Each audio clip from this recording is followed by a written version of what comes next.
Okay, so question number 4 is saying that a ball Y moves along a horizontal frictionless surface and collides with a ball Z as illustrated in the views from above. So this is line PQ और ये जो है initial motion है and after collision this is 4.2. Okay, so these are the things that they have given. Ball Y has a mass of 0.25 kilograms and initially moves along a line PQ. Ball Z has a mass mz and initially is stationary. After the collision, ball Y has final velocity 3.7 meters per second at an angle of 27 degree, and ball Z has a final velocity of 5.5 at an angle of 44 degree. Calculate the component of the final momentum in the direction perpendicular to line PQ. And final momentum पता करना है किसका? Ball Y का.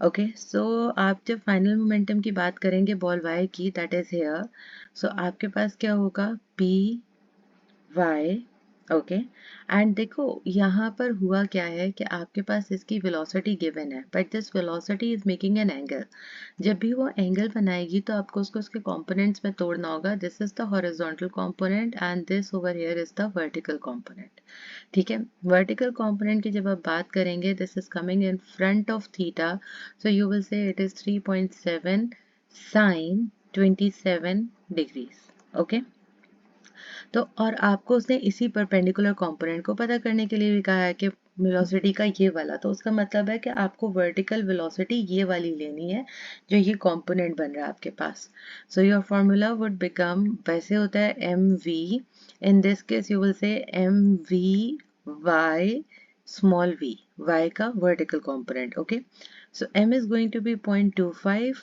times this is 3.7 sin 27 degrees so when you multiply these things आपके पास जो है वो क्या आ गया 0.25 times sin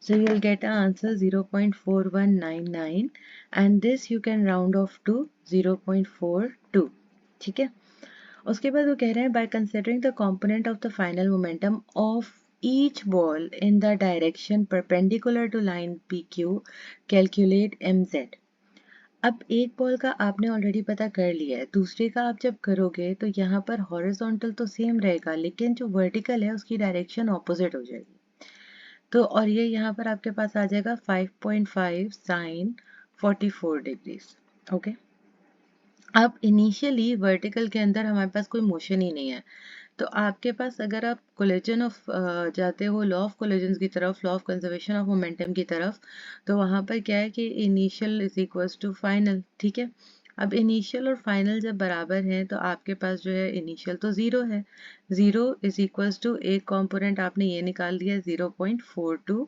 माइनस क्योंकि डायरेक्शन ऑपोजिट है अगर आप प्लस ले रहे हो तो जो आपके पास डाउन है उसको आप नेगेटिव ले लोगे माइनस mz और वेलोसिटी इज 5.5 साइन 44 डिग्रीज ठीक है आपने ये ले लिया उसके बाद जो है आपने क्या किया कि इसको जो है वो दूसरी साइड पे ले गए तो आपके पास आ गया mz 5.5 sine 44 degrees equals to 0.42 ठीक है So now you'll get mz by dividing 0.42 by 5.5 sine 44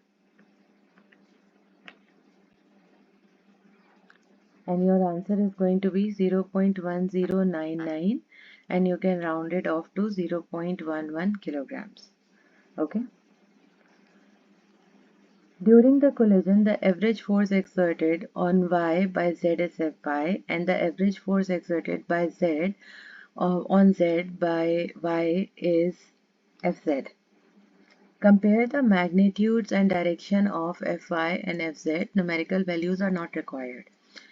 अब जब ये फोर्सेस मेंशन हो रही हैं तो यहाँ बेसिकली वो आपका ध्यान लाना चाह रहा है टुवर्ड्स न्यूटन्स थर्ड लॉ और ये एक्शन रिएक्शन पेयर की बात कर रहा है तो जब एक्शन रिएक्शन पेयर की बात करते हैं तो magnitude is what magnitude of the forces would remain equal and direction क्या है two objects apply forces equal but opposite. So direction will be opposite. So the size is equal but their direction would be opposite. Now they're saying two blocks A and B move directly towards each other along a horizontal frictionless surface as shown in the view from above. Okay, so these are the blocks. The blocks collide perfectly elastically. Before the collision, block A has a speed of 4 meters per second and block B has a speed of 6 meters per second. After the collision, block B moves back along its original path with a speed of 2 meters per second. Calculate the speed of block A after the collision.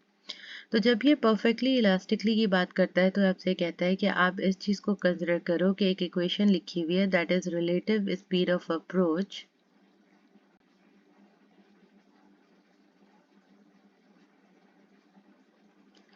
Is equals to relative speed of separation. अब जब आप इनकी बात करोगे तो initially ये दोनों objects एक दूसरे की तरफ मूव हो रहे हैं. For that you will add their speeds, ठीक है, और बाद में रिट्रीट हो रहे हैं. सो यू विल गेट, आप इसको करोगे V A plus, and what is the speed of B given? 2. So 10 and you'll do minus 2 is equals to VA and you'll get 8 meters per second. So VA की value हो जाएगी आपके पास 8 meters per second.